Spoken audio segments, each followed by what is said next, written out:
Неподалеку от мандира был сад из маленьких деревьев тулси, базилика. Они не росли по отдельности, а переплетались в густой кустарник.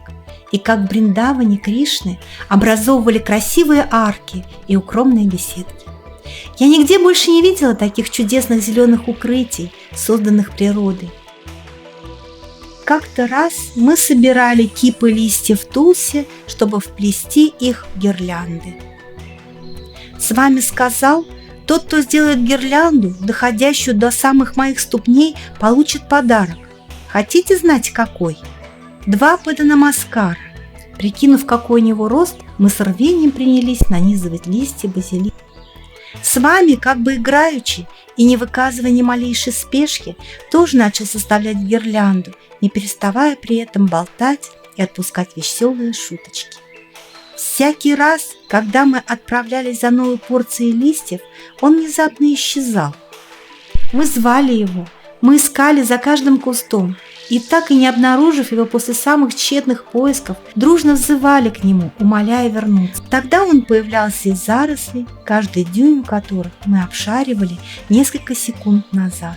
Мы восклицали изумленно: «Не может быть!» Мы заглядывали за каждую веточку, за каждый листик. Ответом был безмятежный смех. Другая загадка состояла в том, что хотя мы делали гирлянды точно по его росту, ни одна не оказалась ему впору, кроме той, что он сделал сам. Хитро улыбнувшись, маленький плут осведомился, кто получит паданамаскары, как будто он заранее не знал, кто выиграет. Потом он велел нам собрать вместе все гирлянды и сделать из них большой шар. Он сказал, чтобы мужчины и женщины стали по обе стороны от него. Команды кидали друг другу шар, а Саи к всеобщему веселью ловил его, ни разу не промахнувшись. С вами мгновенно реагировал на крики игроков: «С вами лови! Беги налево! Прыгай направо!» и так далее. По мере того, как продолжалась игра, нас постепенно охватывало странное чувство. Это было скорее транс, чем мысленный образ. Сладкое забытье окутало нас с головы до ног. Мы погрузились в совершенно новое измерение ощущений и сознания. Нам казалось, что мы, держась за руки со свами, кружимся с невероятной скоростью. Быстрое движение создавало впечатление, что мы парим над землей. Чувства счастья и покоя были так остры, что мы перенеслись в какие-то неведомые волшебные миры. Мы не знали, сколько времени длился этот танец, но когда мы возвращались в мандир, то не могли твердо стоять на ногах. Нам чудилось, что мы летим по воздуху. Мы спели баджаны и после ужина сгрудились у ложа с вами. Кто-то сказал: «С вами, у меня весь вечер кружится голова». Нет, она не болит, это какое-то незнакомое, очень приятное чувство. С вами, лукаво улыбаясь, ответил: «Это непростое головокружение. У вас голова идет кругом от того, что вы весь вечер танцевали со мной». Сначала все замолчали, так как никто не понял его. Но потом все заговорили наперебой: «С вами танцевал со мной, с вами и со мной танцевал». Когда я спросила: «Ну разве может быть такое?» «С вами наш Нила Мегашьяма, Кришна, прекрасный, как синее облако», сказал, прозвенев колокольчиком своего смеха. Это Раса-лила, божественные игры и танцы Кришны с пастухами и пастушками.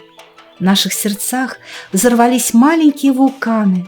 Пораженные мы уставились на него, разинув рот, а в сердце разливалась драгоценная лава сладкого блаженства. О, так это и есть та самая Раса-лила, о которой мы читали в Бхагавате, думали мы. Но все равно до конца мы не могли этого понять. С вами сказал: Кришна часто устраивал такие игры с пастушками. Он танцевал одновременно с каждой из них, демонстрируя свою вездесущность во Вселенной. Именно это вы и пережили сегодня. Это редчайшая радость, высшее блаженство, и потому вам казалось, что вы парите в воздухе. От этого сладостного воспоминания вы и млеете от счастья. Надо сказать, вам всем очень повезло. Вы мечтали и молились об этом даре в течение многих эпох, все ваши прошлые жизни.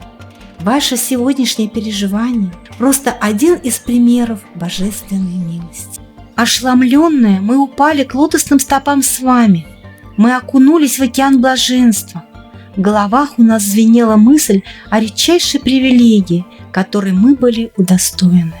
На следующий день у нас все еще кружилась голова, как будто мы продолжали танцевать со слами. Но в этот день, в отличие от предыдущего, мы уже были способны осмыслить наш божественный экстаз и оценить сладостный опыт, запечатленный в сердцах. Это было непостижимое состояние блаженства, странного оцепенения. Новая, неописуемая энергия влилась в наши тела, как будто мы искупались в потоке прохладного лунного света. Это было неуловимое, но стойкое опьянение. У нас все смеялось внутри. Это волшебное чувство вознесло нас на вершину экстаза, и наши тела, как невесомые, скользили по волнам бездонного, бескрайнего океана радости. Мы побывали в новом загадочном измерении.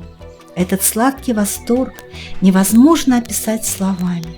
Его можно лишь испытать самому.